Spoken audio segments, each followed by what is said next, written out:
ہم کچھ نہیں کر سکتے. صرف اپنے آپ کی نیت کو آپ بڑھائیں.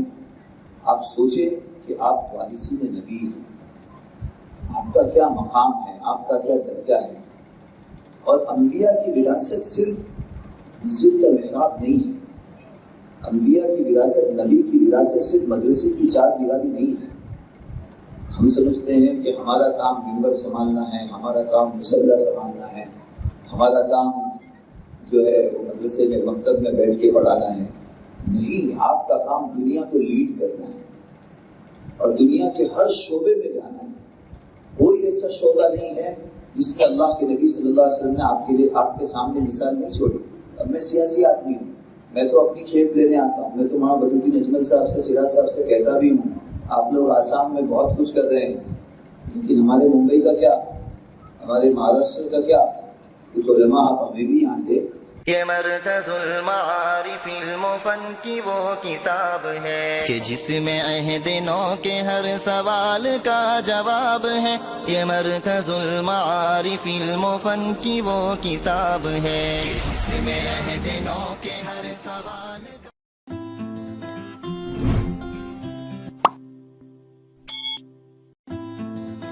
اسلام دینا محمد بن عبد اللہ سیدا و نبیا و حبیبا و رسولا.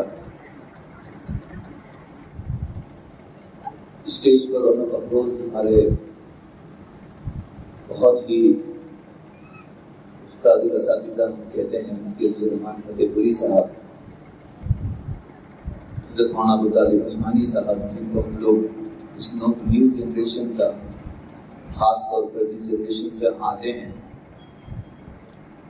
ایک بہت ہی مثالی عالم سمجھتے ہیں، جن کو سننا، جس سے سن کر سیکھنا ہم لوگوں کا وتیرہ رہا ہے. اسی کے ساتھ اس علاقے کے لوگ دل محبوب ایم ایل اے ہمارے خان صاحب، اور جتنے بھی میرے سامنے میرے ساتھی بیٹھے ہوئے ہیں جو علماء فارغ ہو رہے ہیں، خاص طور پر پردہ نشین خواتین، السلام علیکم ورحمۃ اللہ وبرکاتہ.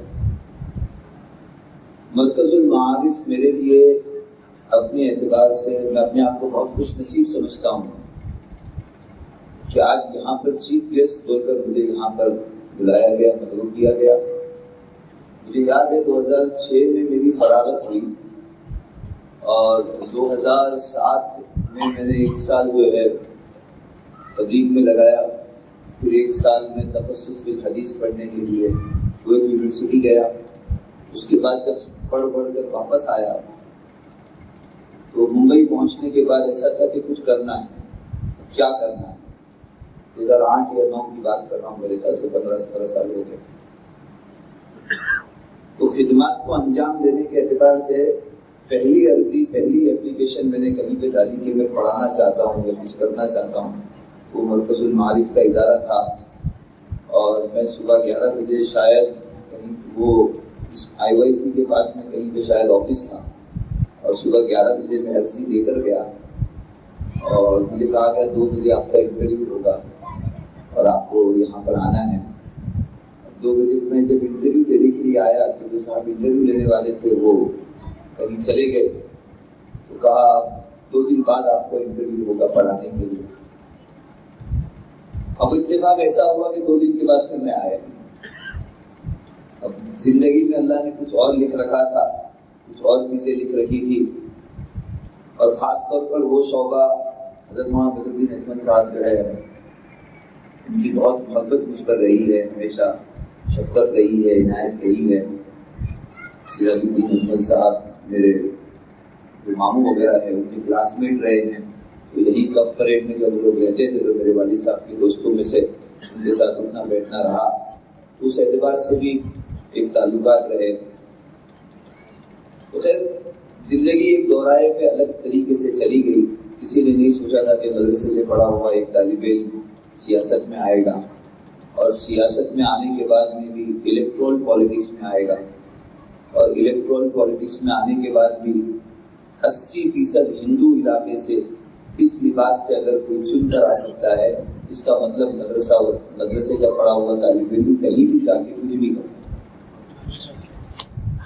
ہم جس علاقے سے چن کر آتے ہیں 80% ہندو علاقہ ہے، اور وہاں سے ہم پچھلے 45 سالوں سے چن کر آتے ہیں، اور ممبئی جیسے شہر میں ٹرسٹی بن کر پچھلے 45 سالوں سے کام کرنا، مختلف سرکاری اداروں میں کام کرنا، مختلف سرکاری لاء کمیٹی میں تقریباً 5 سال رہا، ریونیو کمیٹی میں رہا، پلاننگ کمیشن میں تقریباً 5 سال رہا، تو بہت بڑا تجربہ رہا۔ یہ کوئی تحدیث بن نعمت کے طور پر آپ کے سامنے کہہ رہا ہوں کہ مدرسے کا پڑھا ہوا طالب علم کیا کر سکتا ہے۔ ہم لوگ جو ہے نا اپنی صلاحیتوں کو خود اگنور کرتے ہیں، ہم اپنے آپ کو ڈیمورلائز کرتے ہیں کہ ہم تو مدرسے کے پڑھے ہوئے طالب علم ہیں، ہم کیا کر پائیں گے۔ آپ جو کر سکتے ہو نا، خدا کی قسم دنیا کی کوئی طاقت نہیں کر سکتی، کسی کی حیثیت نہیں ہے جو مدرسے کے طالب علم کے سامنے کچھ کر کے دکھائے۔ اللہ نے آپ کو وہ مقام دیا ہے، وہ مرتبہ دیا ہے، وہ رتبہ دیا ہے، صرف کمی اپنی صلاحیتوں کو پہچاننے کی۔ جب میں سیاست میں 2011 میں 12 میں آیا، محمود بدنی صاحب کے پاس گیا، وہاں سے کہا اصل میں کوکل سے تعلق رکھتا ہوں، تو شری وردھن میں بھی کچھ وقت پڑھا۔ اب جب بھی فارغ ہو کر آیا، پھر اس کے بعد میرے والد صاحب مجھے مکۃ المکرمہ چھوڑا ہے، تو شری وردھن سے ابھی میں چونکہ اس دارالعلوم کا مدرسے کا حسینیہ کا ٹرسٹی بھی ہوں، تو جتنے بھی اکابرین آتے تھے تو ان کو ممبئی سے شری وردھن لے جانے کی ذمہ داری ممبئی میں ہماری ہوتی تھی، ہمارے گھر والوں کی ہوتی تھی۔ چاہے مولانا ارشد بدنی صاحب آئے، محمود بدنی صاحب آئے، جتنے بھی مولانا ابی سلمان بجنوری صاحب آئے، جتنے بھی اکابرین آتے تھے تو ان کو ممبئی میں ریسیو کرنا، ان کو وہاں سے لے جانا، تو اسی تعلق سے اکابرین سے بڑا ربط ضبط رہا۔ میرے والد صاحب قاری طیب صاحب سے بیعت تھے، تو اس وجہ سے اکابرین علماء سے ایک تعلق رہا۔ تو ہم نے ان چیزوں کو دیکھا ہے، ہم اپنے بچے جو ہے، ہمارے مدارس کے بچے اپنے آپ کو ڈیمورلائز کرتے ہیں، سمجھتے ہیں ہم کچھ نہیں کر سکتے۔ صرف اپنے آپ کی نیت کو آپ بڑھائیں، آپ سوچیں کہ آپ وارثین نبی ہیں، آپ کا کیا مقام ہے، آپ کا کیا درجہ ہے۔ اور انبیاء کی وراثت صرف مسجد کا محراب نہیں ہے، انبیاء کی وراثت، نبی کی وراثت صرف مدرسے کی 4 دیواری نہیں ہے۔ ہم سمجھتے ہیں کہ ہمارا کام ممبر سنبھالنا ہے، ہمارا کام مصلی سنبھالنا ہے، ہمارا کام جو ہے مدرسے میں مکتب میں بیٹھ کے پڑھانا ہے۔ نہیں، آپ کا کام دنیا کو لیڈ کرنا ہے اور دنیا کے ہر شعبے میں جانا ہے۔ کوئی ایسا شعبہ نہیں ہے جس میں اللہ کے نبی صلی اللہ علیہ وسلم نے آپ کے سامنے مثال نہیں چھوڑی۔ اب میں سیاسی آدمی ہوں، میں تو اپنی کھیپ لینے آتا ہوں، میں تو مولانا بدرالدین اجمل صاحب سے، سراج صاحب سے کہتا بھی ہوں آپ لوگ آسام میں بہت کچھ کر رہے ہیں، لیکن ہمارے ممبئی کا کیا، ہمارے مہاراشٹر کا کیا؟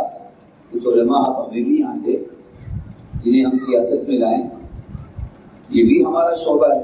اگر یہ ہمارا شعبہ نہیں ہے تو عمرو ابن عاص کو اللہ کے نبی صلی اللہ علیہ وسلم نے مصر کا حاکم بنا کر بھیجا، کیوں بھیجا؟ معاذ ابن جبل کو یمن کا حاکم بنا کر بھیجا، کیوں بھیجا؟ صرف مدرسے پڑھانے کے لیے بھیجا، مکتب سنبھالنے کے لیے بھیجا، ممبر سنبھالنے کے لیے بھیجا، دنیا چلانے کے لیے بھیجا۔ عمر ابن خطاب سب سے بڑی مثال، 10 لاکھ مربع میل پہ اسلام پھیلا دیا۔ ممبر پہ بیٹھ کر بولنا بہت آسان ہے، عملی طور پر اقدامات کرنا، عملی طور پر اس راستے پہ اترنا اور عملی طور پر اس چیلنجز کو لینا کہ نہیں ہم بھی کر سکتے ہیں، مدرسے کا طالب علم بھی کر سکتا ہے۔ سیاست دین کا جز ہے اور اس میں کوئی دو رائے نہیں، کوئی دو شک نہیں۔ اب کسی کمرے میں اگر اندھیرا ہے تو اس کو آپ کو کیسے دور کرو گے؟ لاٹھی سے بگاؤ گے، اعلانات کر کے بگاؤ گے، بٹن دبے گا، اجالا آئے گا، اندھیرا بھاگے گا۔ تو نورا علم ہے، نور ہے، جب نور آئے گا تو خود بخود گمراہی بھاگے گی، ضلالت بھاگے گی۔ میرے جتنے فارغین ہیں، آپ کسی بھی شعبے میں جائے، میں تو اپنے شعبے کا حصہ لینے آیا ہوں، کچھ ہمارے شعبے میں بھی دے کر دوں۔ علماء کا سیاست میں آنا یہ بہت ضروری ہے۔ میں اس موضوع پر 1 گھنٹہ کھڑے رہ کر بلا تمہید یہاں پر بات کر سکتا ہوں بغیر رکھ کے، اور صرف قرآن اور حدیث سے بات کر سکتا ہوں، کسی اور سہارے کی ضرورت نہیں۔ اللہ کے نبی نے علم کی مثال بادل کی دی ہے، اور بادل کا مزاج خود چاہتا ہے، ڈھونڈتا ہے اور برستا ہے۔ اب وہ دور چھوڑ دو کہ کنواں پیاسے کے پاس جائے گا کہ پیاسا کنویں کے پاس جائے گا۔ اب تو ہم بادل ہیں، ہم خود جائیں گے، ڈھونڈیں گے اور برسیں گے۔ جہاں تک پہنچ سکتے ہیں پہنچنا ہے، اور جہاں نہیں پہنچ سکتے پہنچنے والے تیار کرنے ہیں۔ یہ ہماری ذمہ داری ہے۔ ہماری ذمہ داری صرف مدرسے کی 4 دیواری نہیں ہے، ہماری ذمہ داری وارثین انبیاء جو ہے نبی کی وراثت، اللہ کے نبی نے صرف ممبر بنانے والے نہیں بنائے، اللہ کے نبی نے دنیا چلانے والے بھی بنائے۔ ہزاروں مثال، عمرو بن عاص، معاذ بن جبل، کتنی مثالیں آپ سب پڑھ کر آئے ہو، دوبارہ دہرانے کی ضرورت نہیں ہے۔ اور کیا نظام، کیا ترتیب، اور کیا چیز، سورہ یوسف پڑھ لو پوری کی پوری، اجعلنی علی خزائن الارض انی حفیظ علیم۔ اللہ کا نبی کہہ رہا ہے کہ مجھے فائنانس منسٹر بنا دو، انی حفیظ علیم، کہ میرے اندر دو صفت ہے۔ پورا الیکشن کا پرچار جو ہے نا، یہ دو صفت کے اندر ہے کہ میرے اندر امانت کی حفاظت کروں گا، اور جو کام تم مجھے دے رہے ہو اس کام کا میں جاننے والا ہوں۔